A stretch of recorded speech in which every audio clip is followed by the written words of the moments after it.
तमाम लोग इस सभागार में उपस्थित हुए हैं। ज्योतिबा फूले,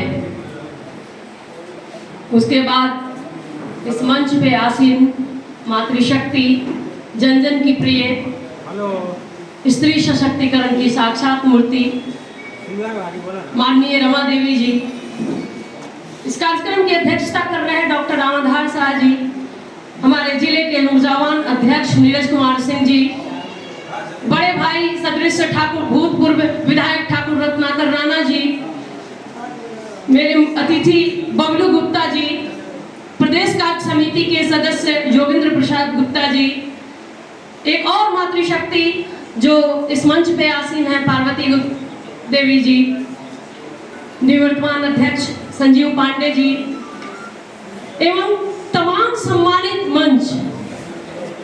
मैं वक्त की पाबंदी है, नाम नहीं ले पाऊं इसका, अन्यथा नहीं लेना है, लेकिन अब तमाम लोग हमारे सादर संबोधन में समाहित हैं। मीडिया से आए हुए बंधु बांधव, आप सबों का शिवहर की वीर प्रसूता भूमि पे हार्दिक वंदन और अभिनंदन करती हूँ।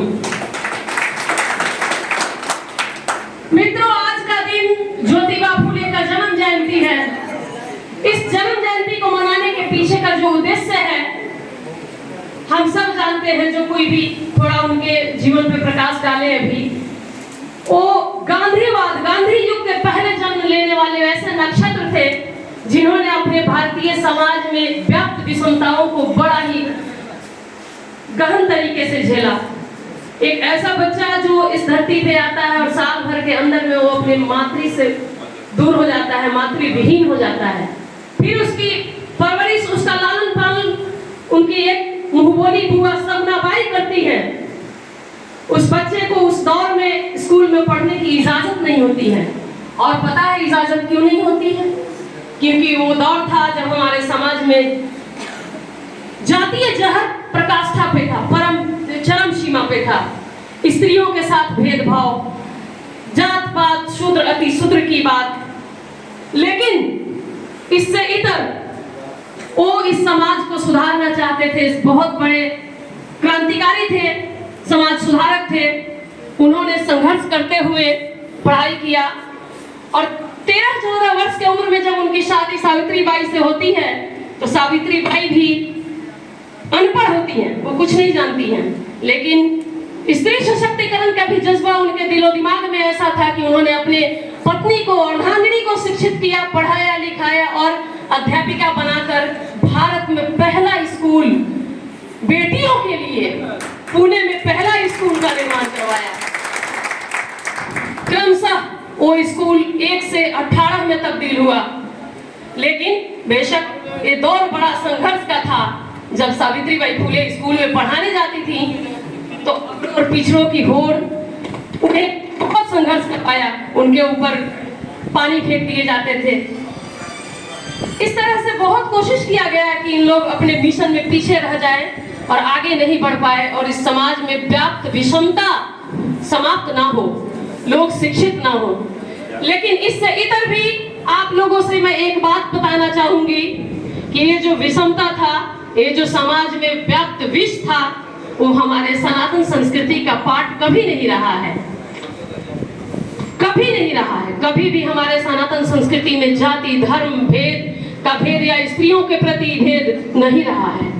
ये वो दौर था जब हमारे देश पर आक्रांता आए और तरह तरह के जातीय जहर, लिंग भेद और इतने सारे कुरीतियों को थोप गए, पनपा गए, सिंचित कर गए कि हमारी मानसिकता कुछ दिनों के लिए वैसी बन गई। हम ये बताना चाहते हैं कि जो सावित्रीबाई फूले आखिरी तक चलकर एक ऐसा संस्था का निर्माण करती है जिसका नाम होता है सत्य शोधक समाज। 1873 में उसका स्थापना किया गया था। क्या प्रकृति की विडंबना थी कि 1890 में जब ज्योतिबा फूले हमें छोड़ के जाते हैं, उसके अगले ही साल 1891 में बाबा भीमराव अंबेडकर का जन्म होता है। यानी कि वो अपने सामाजिक जागरण की मसाल को किसी न किसी को सुपुर्द करके जाते हैं। लेकिन इससे इतर मैं आपसे एक और चीज साझा करना चाहती हूँ कि हम उस सनातन संस्कृति के पार्ट हैं, भाग हैं, जहां प्रभु श्री राम के सभा में सबसे ऊंचा आसन किसको मिलता था? निषाद राज को, वो भी दलित थे। प्रभु श्री राम किसका जूठा बेर खाए? माता सबरी की। प्रभु श्री राम किसके समक्ष हाथ जोड़े? केवट के सामने। क्या दिखता है आपको इन सारे वाक्यों से कि कभी हमारे सनातन संस्कृति में जात पात भेद भाव रहा है? कभी नहीं रहा है।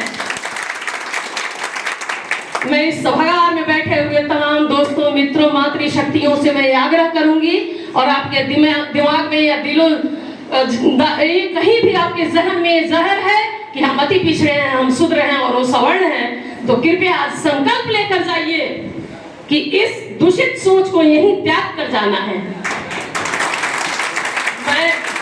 मुझे लगता है कि मैं आपसे एक और चीज साझा कर सकती हूँ, एक अध्ययन आधारित साझा फैक्ट है जो आपसे साझा करना चाहती हूँ।